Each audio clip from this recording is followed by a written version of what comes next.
Assalamualaikum warahmatullahi wabarakatuh. Kami dari kelompok 4 ingin mempresentasikan hasil kerja kelompok kami dengan materi penyesuaian perusahaan dagang. Sebelumnya, perkenalkan nama anggota kelompok kami. Next.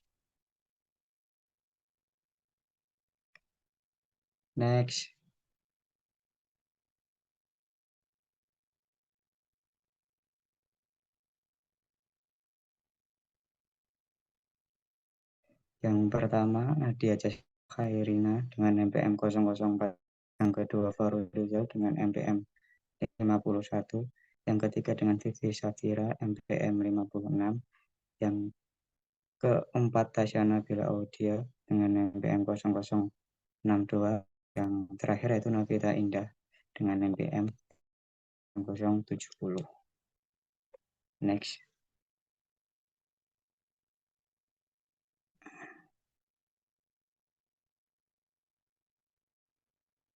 Materi yang pertama yaitu tentang karakteristik proses penyesuaian. Ketika menyiapkan laporan keuangan, masa ekonomis perusahaan dibagi berdasarkan periode waktu. Misalnya bulan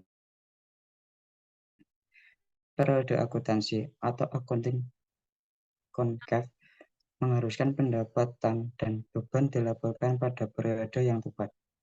Untuk menentukan periode yang tepat, akuntan mengacu pada prinsip akuntan berlaku umum atau Generally Accepted Accounting Principle atau GAAP yang mengharuskan menggunakan akuntansi berbasis akrual. Dalam akuntansi berbasis akrual, pendapatan dicatat dalam laporan laba rugi dan periode saat pendapatan tersebut dihasilkan. Sebagai contoh, pendapat dilaporkan saat layanan telah diberikan kepada pelanggan. Kas yang telah atau belum diterima dari pelanggan selama periode itu. Konsep akuntansi mendukung pencatatan pendapatan seperti ini disebut dengan konsep pengakuan pendapatan. Konsep akuntansi yang mendukung pencatatan pendapatan dan beban yang terkait dengan pendapatan tersebut pada periode yang sama disebut konsep penggantian atau matching concept. Dengan memadankan pendapatan dan beban laba neto atau kerugian dalam periode tersebut dengan benar dalam laporan laba rugi. Next. Selanjutnya akan diteruskan oleh teman saya, Navita. Selanjutnya ada proses penyesuaian. Pada akhir periode akuntansi, banyak saldo akun di buku besar yang dapat dilaporkan tanpa perubahan apapun dalam laporan keuangan. Meskipun demikian, beberapa akun memerlukan pemuktahiran atau updating untuk beberapa alasan. Yang pertama, beberapa beban tidak dicatat secara harian. Sebagai contoh, perlengkapan atau supplies akan memerlukan banyak ayat jurnal dengan jumlah yang kecil-kecil. Selain itu, jumlah nilai perlengkapan umumnya tidak diperlukan. Yang kedua, ada beberapa pendapatan dan beban direalisasi dengan berlalunya waktu dan bukan transaksi yang terjadi secara khusus. Sebagai contoh, pendapatan sewa yang diterima di muka menjadi pendapatan dengan berlalunya masa sewa, atau contoh lain, premi asuransi dibayar di muka menjadi beban selama masa asuransi. Yang terakhir, beberapa pendapatan dan beban mungkin belum dicatat. Sebagai contoh, perusahaan telah melakukan penyerahan jasa kepada pelanggan tetapi belum ditagih atau dicatat pada akhir periode. Contoh lain, perusahaan bisa jadi belum membayar gaji pegawainya sampai bulan lewat periode akuntansi, meskipun pegawai telah bekerja dan berhak atas gajinya.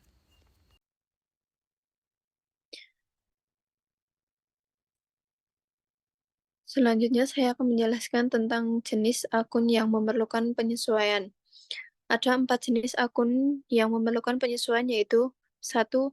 Beban dibayar di muka. 2. Pendapatan diterima di muka. Yang ketiga, pendapatan yang masih akan diterima. Yang keempat, beban yang masih harus dibayar. Neraca saldo disesuaikan. Setelah semua ayat jurnal penyesuaian telah diposting, neraca saldo disesuaikan disiapkan. Neraca saldo disesuaikan memeriksa keseimbangan jumlah saldo debit dan kredit sebelum menyimpankan laporan-laporan keuangan. Jika neraca saldo disesuaikan tidak berimbang, berarti kesalahan telah terjadi. Next.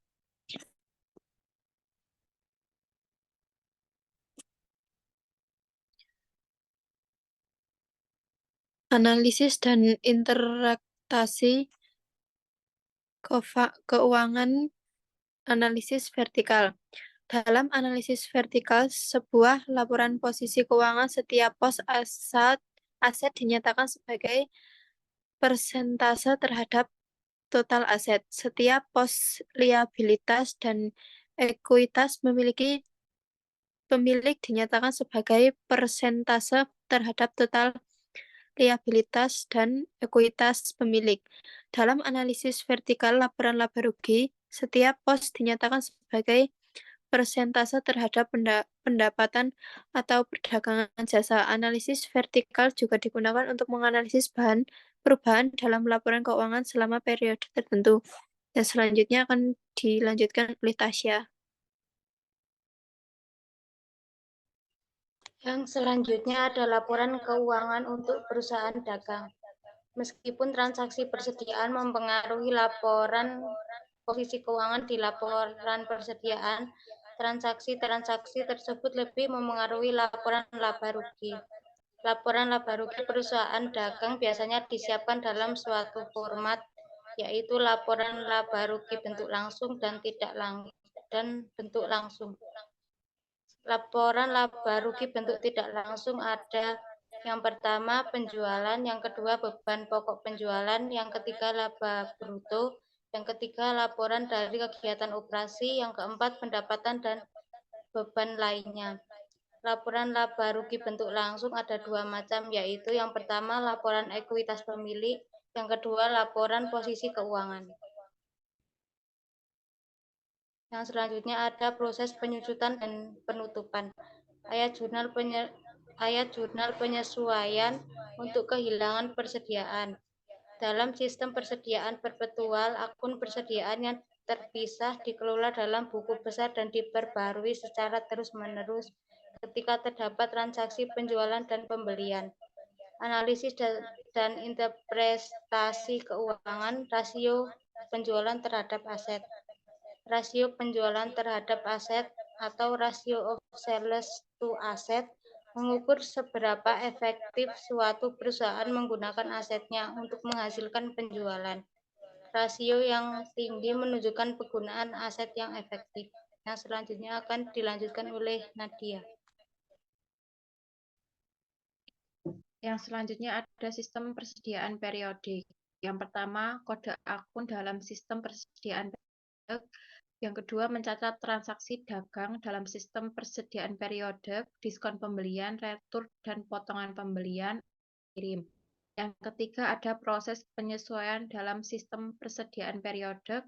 Yang keempat, ada laporan keuangan dalam sistem persediaan periodik. Yang kelima, jurnal penutup dalam sistem persediaan. Yang pertama, mendebit masing-masing akun temporer dengan saldo kredit. Yang kedua, mengkredit masing-masing akun temporer dengan saldo debit. Yang ketiga, mendebit X-star laba rugi sebesar saldonya laba neto dan mengkredit akun modal pemilik. Yang keempat, mendebit akun modal pemilik sebesar saldo akun pref dan mengkredit akun pref. Selanjutnya kesimpulan. Penyesuaian diperlukan untuk memastikan laporan keuangan akurat dan sesuai dengan prinsip akuntansi, mengakui pendapatan dan beban pada periode yang tepat, serta memperbaiki kesalahan pencatatan. Dengan penyesuaian yang tepat, perusahaan dagang dapat menyajikan laporan keuangan yang mencerminkan kondisi sebenarnya, membantu pemangku kepentingan membuat keputusan yang tepat.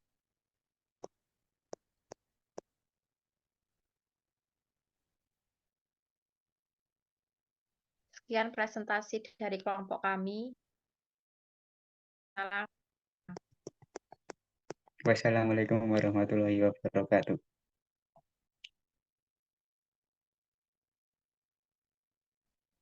Jo iki pencet apa iki?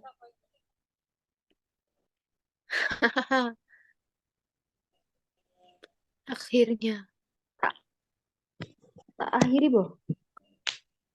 Toh, Irang rada Enggak tak sih. akhiri. Dah.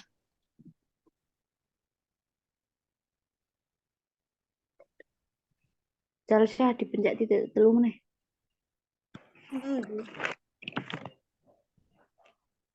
Pause recording, Boh.